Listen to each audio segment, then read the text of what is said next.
Assalamualaikum warahmatullahi wabarakatuh. Kami dari kelompok 5 kelas 3 APGMI akan mempresentasikan materi mengenai bertindak pribadi dewasa dan etos kerja guru. Kami kelompok 5 terdiri dari Adela Salsabila, Arima Rizkyani Ismi, Devi Aulia Khairunisa, Dewi Eka Kartini, dan saya sendiri Vivan Arifah. Untuk materi yang pertama akan dibawakan oleh Adela Salsabila. Kepadanya saya persilahkan. Bismillahirrahmanirrahim. Assalamualaikum warahmatullahi wabarakatuh. Materi pertama yaitu bertindak yang akan dibawakan oleh saya. Guru adalah sosok panutan yang menjadi teladan bagi peserta didik dan bagi masyarakat sekitar.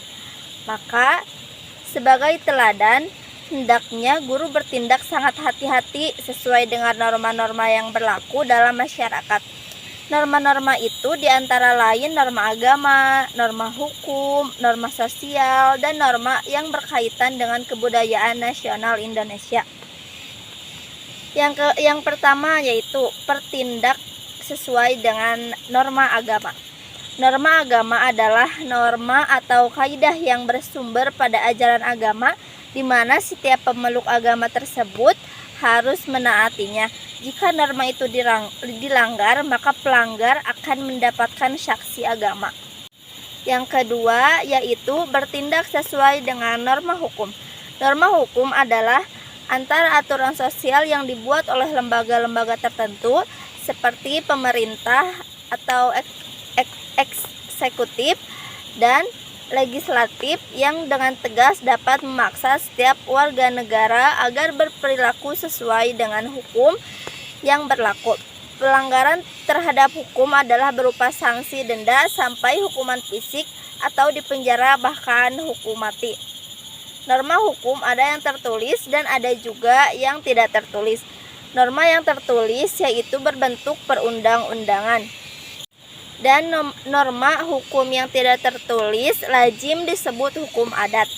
Yang ketiga yaitu bertindak sesuai dengan norma sosial. Norma sosial adalah aturan yang mengatur tindakan dalam pergaulan dengan sesamanya. Contohnya, norma sosial adalah norma kesopanan dan norma kesusilaan. Dalam berbagai literatur ilmu sosial, dikatakan bahwa terdapat 4 istilah atau pengertian yang terkait dengan istilah norma sosial.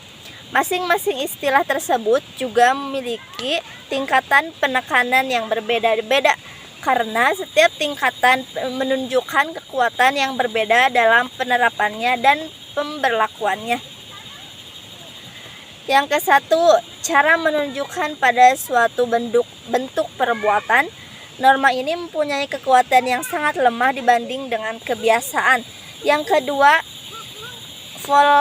Volkweiss atau kebiasaan mempunyai kekuatan mengikat yang lebih besar daripada cara.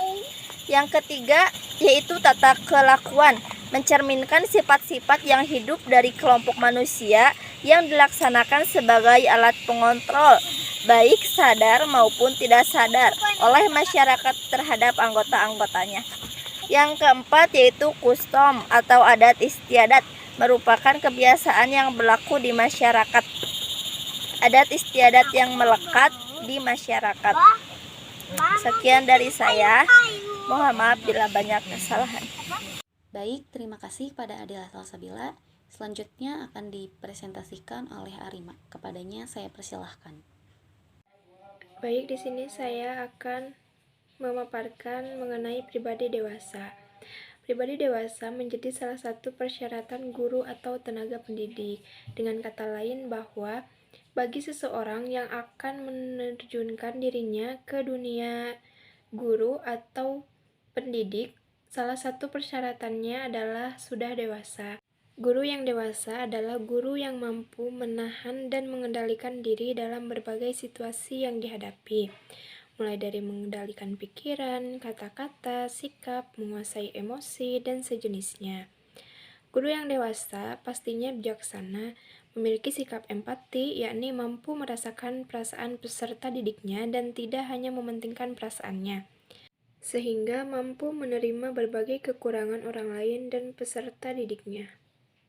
Terima kasih. Selanjutnya akan dilanjutkan oleh Devi Aulia Khairunisa. Pribadi yang dewasa memiliki sikap yang berani, namun harus lebih hati-hati sebagai seorang guru dalam bertindak.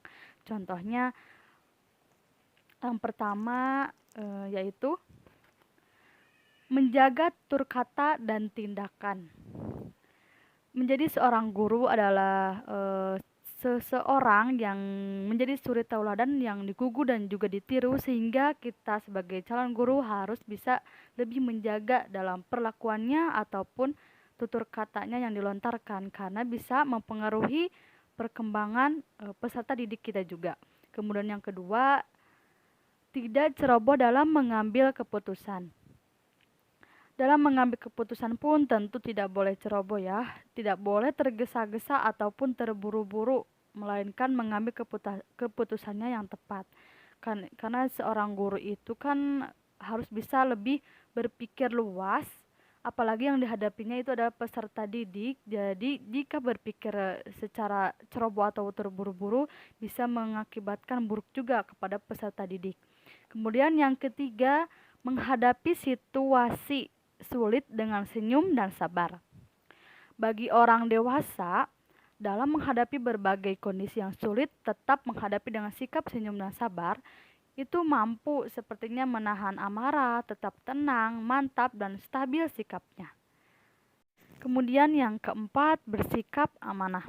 Tentu ya, karena seorang guru kan sebagai seseorang yang dipercayai oleh orang-orang ataupun masyarakat untuk menjadi penyalur ilmu. Jadi harus melakukannya secara amanah dengan baik. Dia itu menjalani dengan penuh tanggung jawab, bukan hanya kepada manusia tetapi terlebih kepada Tuhan dan hati nuraninya, termasuk bertanggung jawab terhadap masa depan peserta didik. Baik, terima kasih kepada Devi. Selanjutnya Dewi Eka Kartini yang akan menjelaskan. Kepadanya saya persilahkan. Selanjutnya yaitu ada etos kerja. Kata etos berasal dari bahasa Yunani, yaitu ethos, yang artinya watak atau sikap. Sedangkan menurut Kamus Besar Bahasa Indonesia, ethos adalah karakteristik, sikap, kebiasaan, dan kepercayaan yang bersifat khusus tentang individu atau sekelompok manusia. Berhubungan dengan pengertian tadi, etos kerja guru dapat diartikan sebagai sikap kehendak yang berlandaskan tanggung jawab moral yang tinggi dalam menjalankan profesinya. Tanggung jawab moral itu menyangkut 4 bagian. Yang pertama, bersikap rajin dan suka bekerja keras dengan penuh semangat dalam menjalankan tugasnya. Yang kedua, bekerja dengan efektif, efisien, tepat waktu, dan berprestasi tinggi. Yang ketiga, suka bekerja sama. Dan yang keempat, bersikap jujur dan loyal. Maka dari itu, setiap guru harus memiliki etos kerja yang tinggi dalam menjalankan pekerjaannya. Baik, terima kasih kepada Dewi. Selanjutnya yang terakhir akan disampaikan oleh saya sendiri. Tadi sudah dijelaskan oleh Dewi bahwa diharapkan setiap guru itu memiliki etos kerja yang tinggi gitu. Mengapa? Karena tanpa etos kerja yang tinggi, hasil kerja yang diharapkan itu akan sulit tercapai gitu. Oleh karena itu, guru perlu terus-menerus meningkatkan etos kerjanya. Etos kerja seorang guru dapat dilihat dari kemampuan yang dimilikinya, prakarsa dan inisiatifnya, ketepatan waktu dalam bekerja, kualitas hasil kerjanya, dan kemampuan komunikasinya. Nah, kemampuan seorang guru merupakan gambaran hakikat perilaku dan kapasitas dirinya dalam melaksanakan tugas. Sedangkan inisiatif itu merupakan usahanya sendiri dalam mengembangkan dan memberdayakan pikiran secara kreatif. Selanjutnya, ketepatan waktu. Ketepatan waktu dalam melaksanakan tugas dapat diartikan sebagai sikap, tingkah laku, kehendak, dan ketaatan seseorang atau kelompok dengan penuh kesadaran yang berniat untuk mengikuti aturan yang telah ditetapkan gitu. Nah, kualitas hasil kerja guru merupakan kinerja, prestasi kerja yang dicapai dalam melaksanakan tugasnya gitu. Selanjutnya ada komunikasi. Nah, komunikasi ini merupakan hubungan dengan sesama guru dalam meningkatkan hasil belajar peserta didik. Nah, jadi itu adalah kinerja-kinerja yang harus dimiliki oleh seorang guru. Nah, untuk meningkatkan kinerja-kinerja yang tadi, maka seorang guru hendaknya memiliki sikap-sikap berikut. Yang pertama, pandai dan mempunyai wawasan luas. Yang kedua, selalu meningkatkan keilmuannya. Jadi yang belajar itu bukan hanya murid, tapi guru juga harus selalu belajar untuk mencari tahu gitu, untuk meningkatkan ilmunya. Selanjutnya, berpikir objektif dalam menghadapi masalah. Lalu meyakini bahwa apa yang disampaikan itu benar dan bermanfaat. Jadi harus yakin gitu, harus pede terhadap apa yang dia sampaikan. Gimana caranya supaya yakin dan pede? Balik lagi ke yang pertama, poin pertama, bahwa harus berwawasan luas gitu. Dengan wawasan yang luas, maka ya kita akan tahu gitu bahwa ilmu yang kita sampaikan itu memang benar dan bermanfaat gitu. Nah, kenapa harus yakin bahwa yang kita sampaikan itu benar? Karena ketika kita menyampaikan tidak yakin, tidak pede, ya bagaimana murid akan yakin terhadap apa yang kita sampaikan gitu. Nah, selanjutnya mempunyai dedikasi, motivasi, dan loyalitas.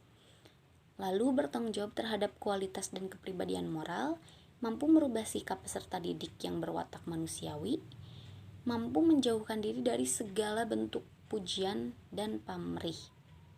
Jadi seorang guru itu harus menjalankan tugasnya dengan ikhlas gitu, tidak mengharapkan pujian ataupun imbalan apapun gitu ya.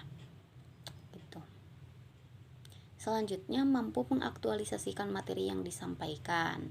Dan yang terakhir, banyak inisiatif sesuai perkembangan ilmu pengetahuan dan teknologi. Jadi seorang guru itu harus inisiatif gitu.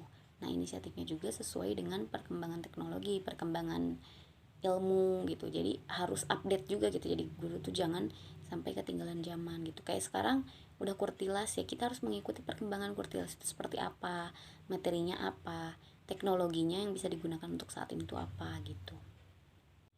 Mungkin sekian yang dapat kelompok kami sampaikan.